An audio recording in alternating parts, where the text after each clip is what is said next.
எல்லாருக்கும் வணக்கம். இன்னைக்கு நாம பார்க்க போறது இலங்கையோட கல்வி முறைய பத்தி.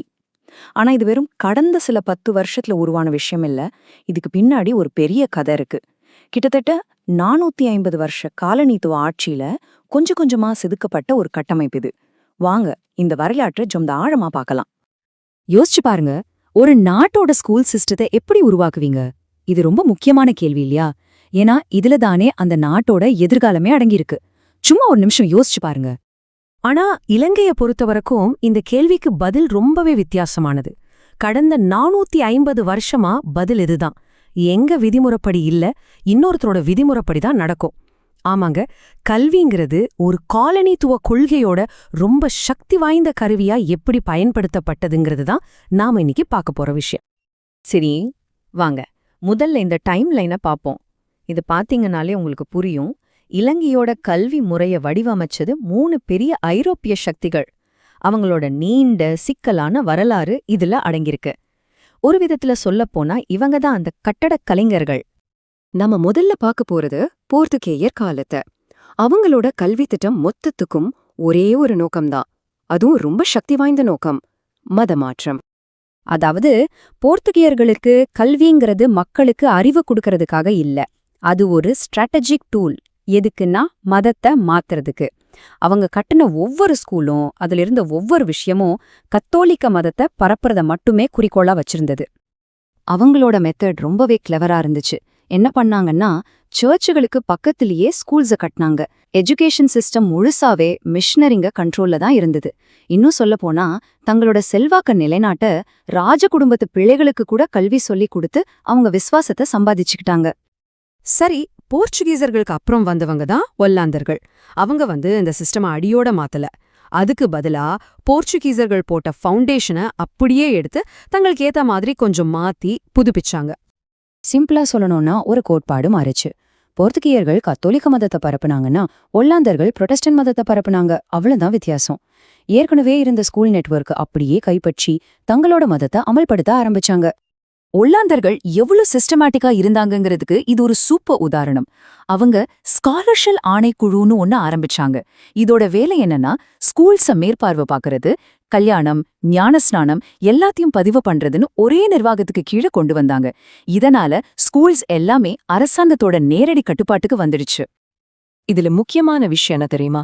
ஒரு கவர்மெண்ட் வேலைக்கு போகணும்னா நீங்க கண்டிப்பா டச் வைஸ் சீர்திருத்த திருச்சபைய சேர்ந்தவரா இருக்கணும். பாத்தீங்களா, கல்வியையும் வேலைவாய்ப்பையும் மத மாற்றத்தோட நேரடியா இணைச்சிட்டாங்க. இதனால ஸ்கூல்ஸ் மக்களை கண்ட்ரோல் பண்ற ஒரு பெரிய கருவியா மாறிடுச்சு. சரி, இப்போ இந்த கதையோட கடைசி ஆனா ரொம்பவே முக்கியமான ஒரு பகுதிக்கு வரும். அதாவது பிரிட்டானியர்களோட ஆட்சி. கல்வி பத்தி அவங்களுக்கு ஒரு தனி, ரொம்பவே பிரம்மாண்டமான ஒரு பார்வை இருந்துச்சு. பிரிட்டிஷ்காரங்களுக்கு கல்விங்கிறது மதத்தை மாத்துறதுக்காக இல்ல, அவங்களோட நோக்கம் ரொம்பவே பிராக்டிக்கல். தங்களோட பெரிய சாம்ராஜ்யத்தை நிர்வகிக்க அவங்களுக்கு ஆட்கள் தேவைப்பட்டாங்க. அதுவும் விசுவாசமான ஆங்கிலம் பேசுற உள்ளூர் ஆட்கள். கிளர்க், அட்மினிஸ்ட்ரேட்டர்ஸ்னு ஒரு படையையே உருவாக்குறது தான் அவங்க இலக்கு. அவங்க ஒரு 2-tier சிஸ்டத்தை உருவாக்குனாங்க. அதாவது 2 விதமான பள்ளிகள். ஒன்னு இங்கிலீஷ் மீடியம் ஸ்கூல்ஸ், இங்க படிச்சா கவர்மெண்ட் வேலை நிச்சயம், ஆனா இதுக்கு ஃபீஸ் கட்டணும். இன்னொன்னு நம்ம தாய்மொழி பள்ளிகள். இது பெரும்பாலும் இலவசம்தான், ஆனா இங்க படிச்சா அடிப்படை எழுத்தறிவு மட்டும்தான் கிடைக்கும். அப்போ பாருங்க, நீங்க படிக்கிற மொழிதான் உங்க எதிர்காலத்தையே தீர்மானிச்சுது. இந்த சிஸ்டத்தோட விளைவு எவ்வளவு மோசமா இருந்துச்சுன்னு இந்த டேட்டாவை பார்த்தாலே புரியும். 1921ல கிறிஸ்தவ பெண்களோட எழுத்தறிவு விகிதம் 50%. ஆனா பௌத்த பெண்கள்ல வெறும் 17%.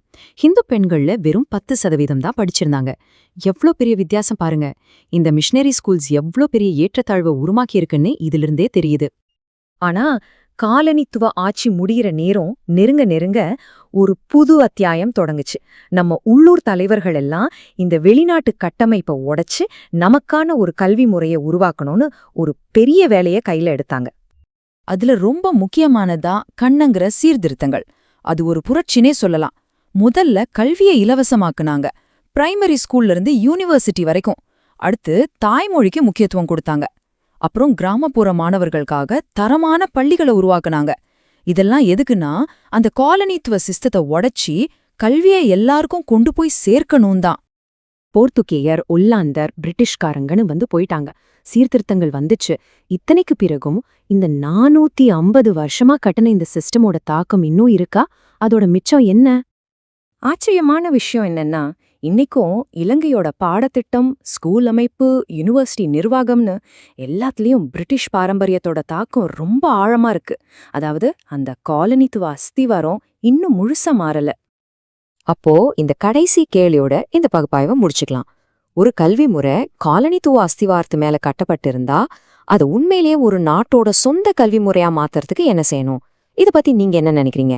யோசிச்சு பாருங்க.